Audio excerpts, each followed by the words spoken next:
Hola compañera, me encuentro en el Parque para ampliar mi información sobre reptiles, aves e insectos.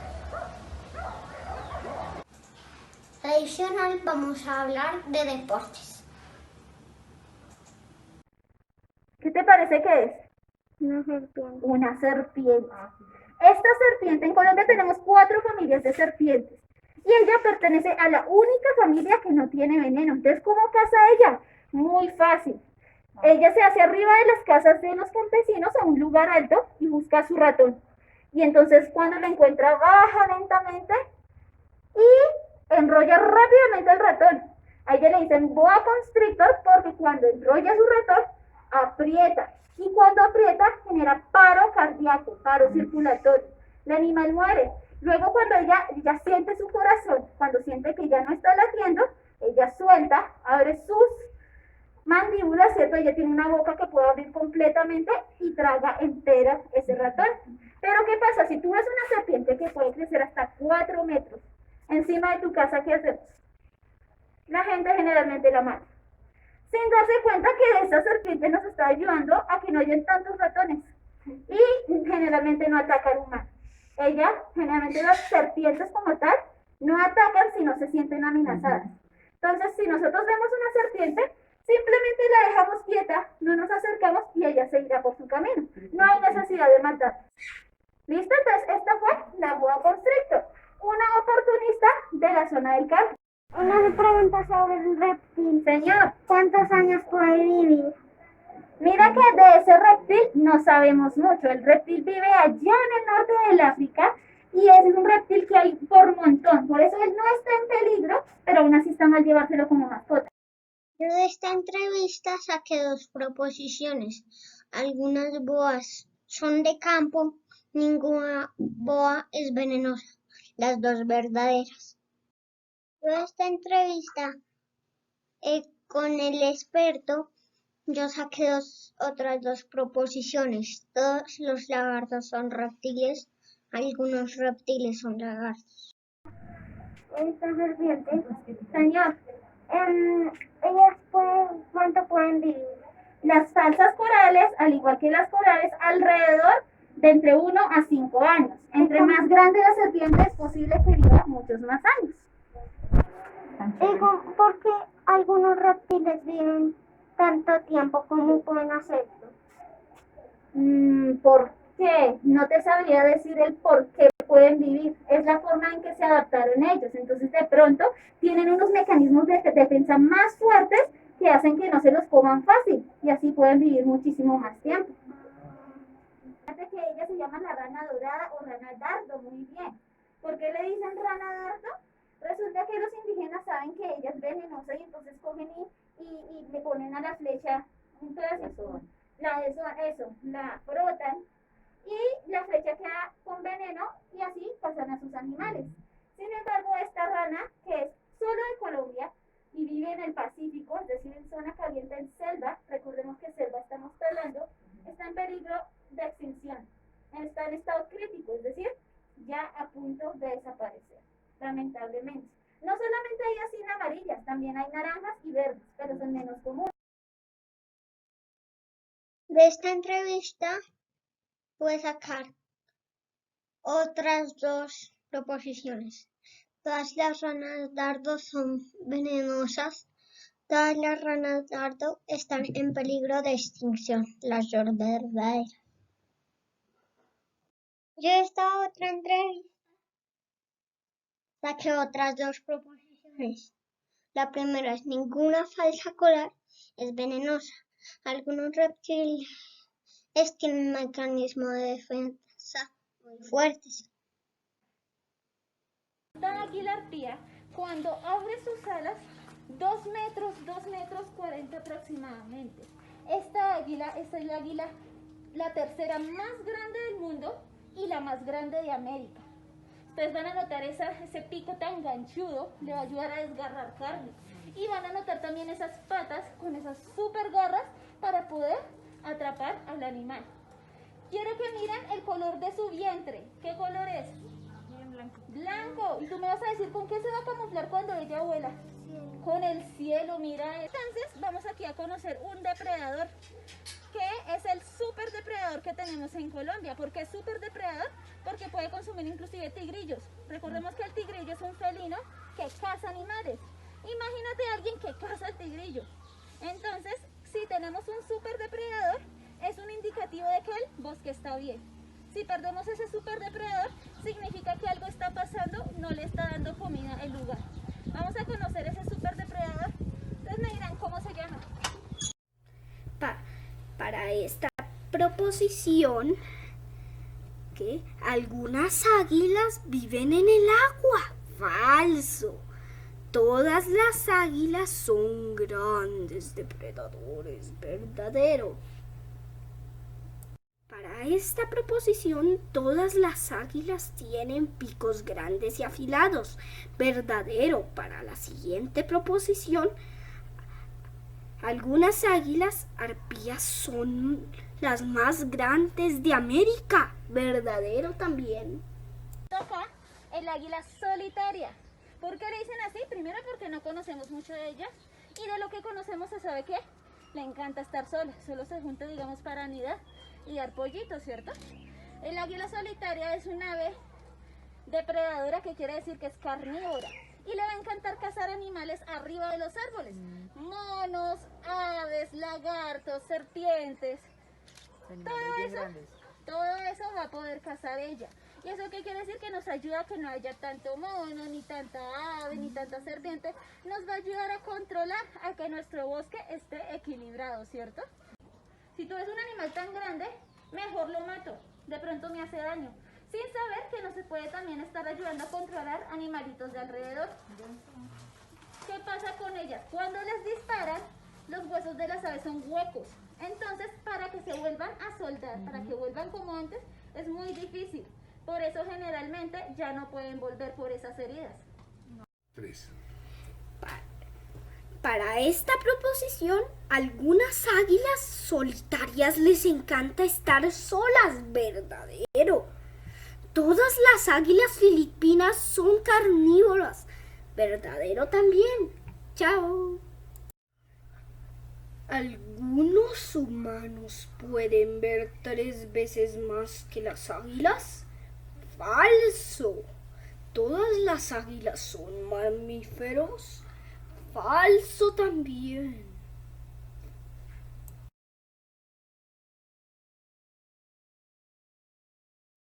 Buenos días a todos, mi nombre es Isabela Ruiz y estoy transmitiendo este programa en su programa favorito, Noti Deportes. Entonces, hoy les estoy haciendo esta transmisión en mi casa porque pues por el COVID no podemos salir, pero puedo hacerles esta transmisión. Entonces, hoy vamos a hablar de los deportes. Y seguimos con nuestro programa favorito, Noti Deportes. Entonces, todos se preguntarán, ¿qué es el deporte y para qué sirve? Bueno, yo les contaré esas preguntas. Entonces, el deporte se puede decir que es una actividad física y competitiva con reglas y actividades que debemos seguir. Entonces, ahora, ¿para qué sirve el deporte? El deporte sirve para ejercitar el cuerpo y para que nuestro corazón siga latiendo y esté bien. Ahora, seguimos. Y si llevamos este tema tan importante a la clase pensamiento, como diría el profe Edward, ¿cuál sería la clase mayor? Pues deporte. Nuestro programa favorito, Noti Deportes. Entonces, si deportes es la clase superior, entonces, ¿cuál es la subclase? Entonces, las subclases son deportes acuáticos, deportes de motor, deportes de equipo, deportes de fuerza, deportes de pelota, deportes de montaña y deportes extremos. Entonces, ¿qué estamos haciendo aquí? Estamos haciendo algo de inclusión y estamos haciendo diagramas de Euler. Este es un diagrama de Euler que estamos mostrando una relación de inclusión. Entonces, chicos, se preguntarán ¿para qué sirven los diagramas de Euler? Los diagramas de Euler sirven para mostrar relaciones de inclusión y exclusión. ¿Para qué sirven las proposiciones? Las proposiciones sirven para saber de qué está hablando el diagrama de Euler. Por ejemplo, todos los deportes acuáticos son extremos. ¿Ustedes qué creen que es? ¿Falso o verdadero? Pues yo les diré, pues es falso. Ahora, ¿por qué es falso? Pues yo les diré, es falso porque algunos deportes acuáticos son extremos, como por ejemplo remo y clavadismo. Ahora les voy a dar otro ejemplo con algunos. Algunos deportes de equipo se juegan con pelota. ¿Ustedes creen que es verdadera o falsa? Pues yo se los diré, es verdadera. ¿Por qué? Porque existen algunos juegos que son sin pelota, como el patinaje. No se les olvide los cuantificadores, que es todos, algunos, ninguno y algunos no. Y les voy a decir una cosa más. Entonces, no se les olvide también el cuantificador, la clase sujeto, clase predicado y el verbo. Adiós. Se me olvidó algo que les tenía que decir. Hoy vamos a hacer una entrevista. Y vamos a entrevistar a un personaje que sabe mucho de deportes. Espérenlo. Bueno, Isa, entonces la idea es que podamos hacer una autoevaluación sobre lo que fue tu nivel 3 y lo que fue el desarrollo tuyo este año. Entonces, cuéntame, ¿qué crees que es lo que fue más difícil para ti para el desarrollo de tu nivel 3? ¿Qué fue lo que más te dificultó? Bueno, lo que se me dificultó un poquito, pues fue como los diagramas de Venn. Antes yo no los entendía. Ok, ¿y cómo hiciste para entenderlos? ¿Cómo los solucionaste? Pues poniéndole atención a la clase, cada clase que hacía en pensamiento me logró ayudar a entender qué es un diagrama de Venn. Ok, Isa. ¿Y qué temas crees que ha sido el más difícil entonces de entender? ¿Los diagramas de Venn o a través del año? ¿Cuál ha sido el tema que tú crees que ha sido mucho más difícil para ti? Yo creo que los diagramas de Euler. ¿Y por qué crees? ¿Por qué los diagramas de Euler? Es que eso se me dificultó un poquito más. ¿Pero por qué? Bueno, es que los diagramas de Euler están como para mí un poquito dificultados. Ok, pero ¿por qué son difíciles? ¿Qué crees tú que los hace difíciles de entender? Como... no sé, tú no incluyes otra clase y además, pues, me pone un poco más difícil. Ok. Bueno, ¿y cuál ha sido el tema que consideras que ha sido más fácil para ti de entender? El que tú dices, uy, este sí lo cogí rapidísimo. No lo sé,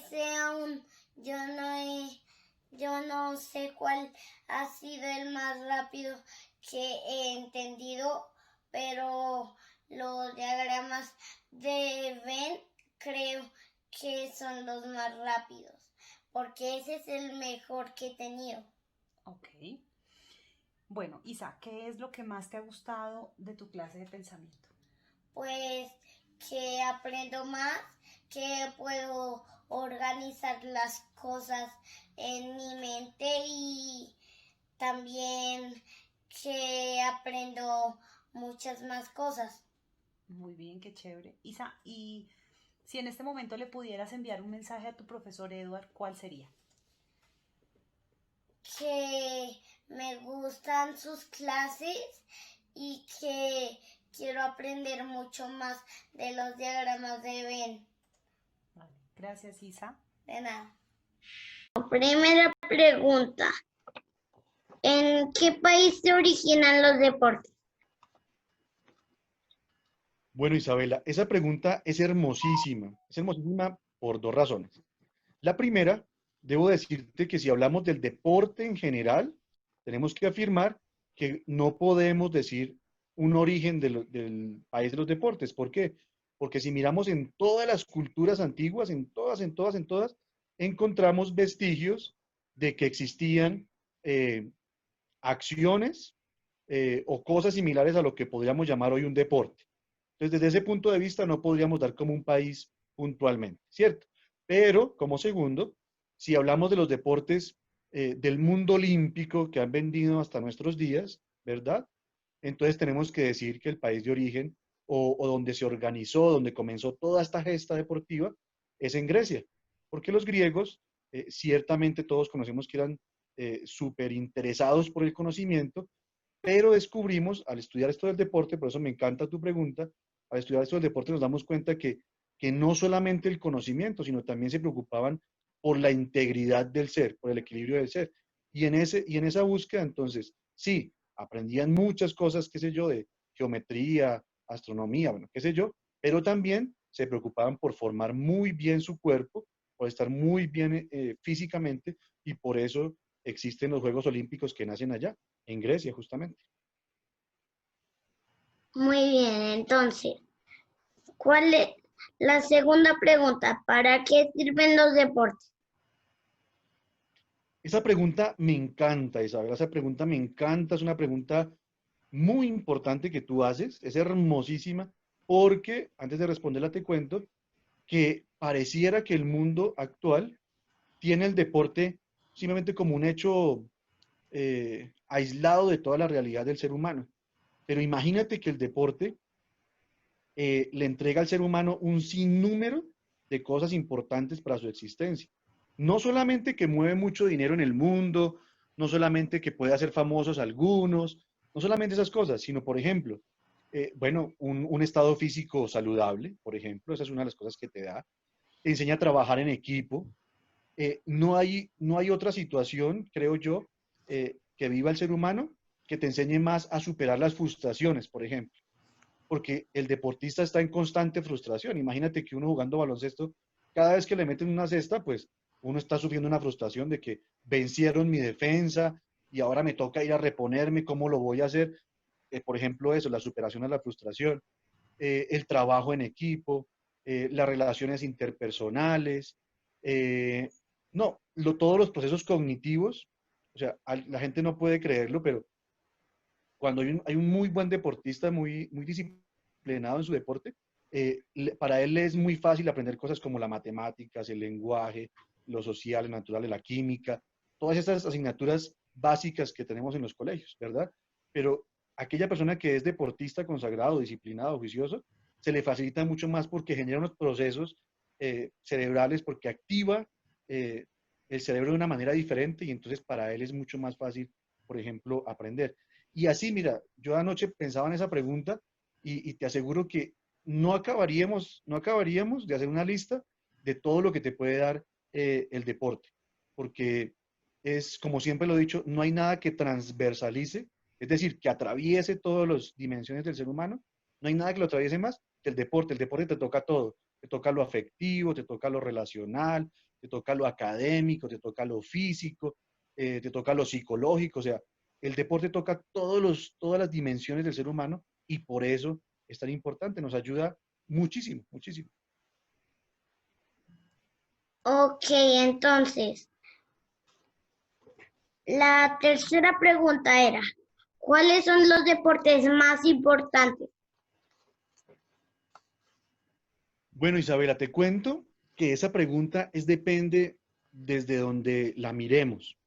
Vamos a hablar un poquito de Colombia. Si tú le preguntas a tu país, Colombia, cuál es su deporte más importante, de seguro que todos los que saben del tema te van a decir que sin duda alguna es el ciclismo, ¿verdad? Algunos dirían, no, es el fútbol, porque tenemos futbolistas muy famosos. Yo diría que no, yo respondería que no, porque tenemos futbolistas famosos por el hecho de que ellos han salido, pues digámoslo así, básicamente casi que muy jóvenes a formarse en otros países y pues por eso tenemos un alto nivel de futbolistas en el extranjero y en la selección Colombia. Pero si miramos nuestra liga, pues nuestra liga local es como muy malita, ¿verdad? Es como muy regular. Entonces, yo creo que todos los que estamos en el mundo del deporte sabremos que el deporte más importante para Colombia es el ciclismo, ¿verdad? Si le preguntas al país. Pero si le preguntas a cada deportista, pues cada deportista te va a decir que su deporte es lo más importante que hay, ¿verdad? Pero si le preguntas, por ejemplo, a los que manejan el dinero, a los patrocinadores, a todas estas personas que ven el deporte como una empresa, pues seguramente te van a decir que el deporte más importante a nivel mundial es el fútbol porque mueve mucho dinero. Si le preguntas a un país como Estados Unidos cuál es su deporte insignia, por ejemplo, seguramente te van a decir que el fútbol americano. Entonces, es como depende a quién le preguntes, ¿verdad? O mejor, depende la mirada que le demos. Yo te voy a responder desde mi mirada. Desde mi mirada, yo diría que no hay deporte más importante. Yo diría que todos los deportes son importantes porque cada deporte le aporta a tu cuerpo, le aporta a tu mente, le aporta a toda tu condición afectiva, psicológica, le aporta cosas muy importantes que te hacen cada vez ser mejor persona. Tú ya eres una gran persona, pero sin duda alguna todos los días nos construimos como personas. Y cada deporte te puede regalar cosas como esas. Por ejemplo, los deportes de conjunto te enseñan, por ejemplo, a eso, a trabajar en equipo, a saber escuchar, a estrategias, a tácticas, etcétera, ¿cierto? Pero los deportes individuales, por ejemplo, te enseñan a superarte a ti misma, a vencerte a ti misma, a enfrentar las dificultades tú solita, bueno, etcétera, etcétera, etcétera. Los deportes de raqueta y todo lo que tenga que ver con la mano te va a enseñar coordinación ojo-mano precisamente, O los sea, deportes los pies, coordinación ojo-pie. O sea, cada deporte es muy importante para tu formación como persona. bien, entonces la cuarta pregunta es, ¿cuál puede ser considerado el deportista más importante por su desempeño? Esta respuesta o a esta pregunta quiero responder un poco similar a la anterior, ¿verdad? Si cada deporte es tan importante porque brinda diferentes cosas a tu cuerpo, a tu ser en general, entonces no habría un deportista que podamos ponerlo por encima de todos los deportistas, porque para cada deporte necesitamos unas condiciones físicas, psicológicas y demás diferentes. Entonces, yo me ponía a pensar, por ejemplo, yo no me imagino a un señor LeBron James de la NBA, basquetbolista, que hoy es muy famoso, por eso te lo menciono. Yo no me imagino a LeBron James subido en una cicla, en una bicicleta, subiendo las montañas más altas del Tour de Francia. Yo creo que no, yo creo que no arranca siquiera. Yo creo que, no sé, ni llega a la mitad, ¿cierto? Pero tampoco me imagino a Nairo Quintana, yo creo que tú lo has escuchado nombrar. No me imagino a Nairo Quintana eh, jugando baloncesto contra LeBron James o contra todos estos grandotes fortachones, por ejemplo, porque cada deporte es distinto. Yo te podría mencionar de pronto en algunos deportes más conocidos, eh, deportistas muy buenos. En baloncesto yo mencionaría a Michael Jordan, es un atleta muy íntegro, táctica, físicamente, por ejemplo, ya no está activo, pero considero hoy que ha sido uno de los basquetbolistas más importantes de la historia. Nadadores como Michael Phelps, que ha vencido, no solo ha vencido los récords, sino también se ha vencido a sí mismo, al igual que, por ejemplo, eh, en atletismo tenemos ahora se me olvidó este velocista de los 100 metros. Bueno, ya me acordaré. En atletismo también tenemos a una Caterina Ibargüen, colombiana, que por largo tiempo ha sido la reina de ese deporte. Tenemos también la reina en Colombia del BMX como Mariana Pajón. Tenemos leyendas vivientes como Roger Federer en tenis, ¿verdad? Usain Bolt es el que yo te mencionaba de atletismo, que también no solamente venció los récords mundiales y olímpicos, sino se venció sus propios récords y es físicamente y técnicamente muy buen deportista.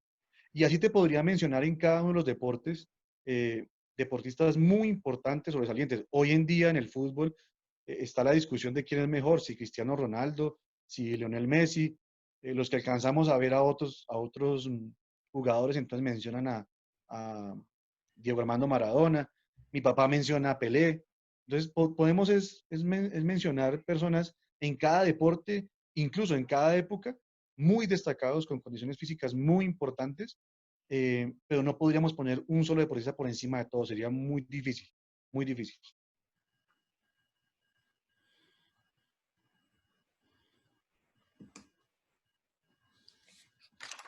Bueno, entonces, las,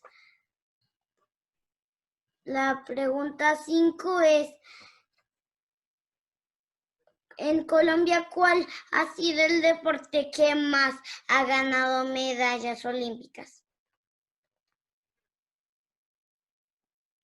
Bueno, el deporte que más ha ganado medallas olímpicas en nuestro país ha sido las pesas, ha sido las pesas, seguido por el ciclismo y seguido por el boxeo, en ese orden de ideas. Como la pregunta es puntual por medallas, esa ha sido como la medallería a lo largo de la historia. Ok, entonces, las pregunta 6 y última pregunta es, ¿qué es un deporte paralímpico? Bueno, un deporte paralímpico es aquella actividad física institucionalizada, es decir, que está federada, ¿verdad? Competitiva, bueno, que tiene las mismas condiciones, mejor que los deportes olímpicos que ya conocemos, que tiene las mismas condiciones de organización, de desempeño, bueno, etcétera, que son practicados por aquellas personas eh, que presentan alguna discapacidad, ¿verdad? De pronto no tienen un brazo, no tienen una pierna, tienen alguna condición específica, por ejemplo, a nivel mental, a nivel cognitivo, mejor. Entonces, esas personas, por ejemplo, los ciegos, los sordos, ¿verdad? Esas personas también tienen como sus Juegos Olímpicos y son llamados paralímpicos, ¿verdad? Son llamados paralímpicos. Eh, Esto es reciente realmente en la historia del deporte, reciente en la historia del deporte, y no quiere decir que sea un poco excluyente, no quiere que sea, porque podríamos decir como que, ah, claro, les hicieron sus juegos aparte para que no puedan estar con.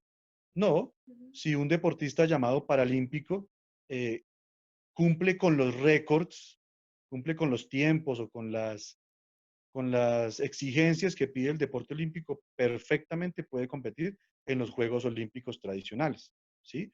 Eh, y no es excluyente, ¿por qué? Porque es que todo deportista que va a los Juegos Olímpicos tiene que cumplir con esas condiciones. Entonces, si ellos en su deporte cumplen con las condiciones, pues pueden ir a competir.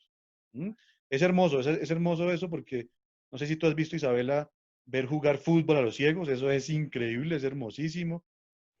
Yo tuve la oportunidad de hacer una de mis prácticas de la universidad con basquetbolistas en sillas de ruedas, eso es hermosísimo, y se da cuenta uno que realmente, por ejemplo, uno no aprovecha todo lo que tiene, todo el potencial que tiene, y ellos, a veces, por ejemplo, lo que te decía, los ciegos jugando fútbol, sin poder ver, pero ven más que nosotros.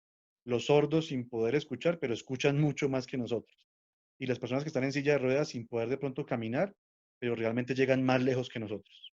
Eso sería un deporte paralímpico, los que es la competencia donde van estas personas que te acabo de mencionar. Mi nombre pues es Diego Montaño. Yo estudié ciencias del deporte en Bogotá. Ciencias del deporte es una carrera que está sobre todo encaminada hacia el entrenamiento deportivo.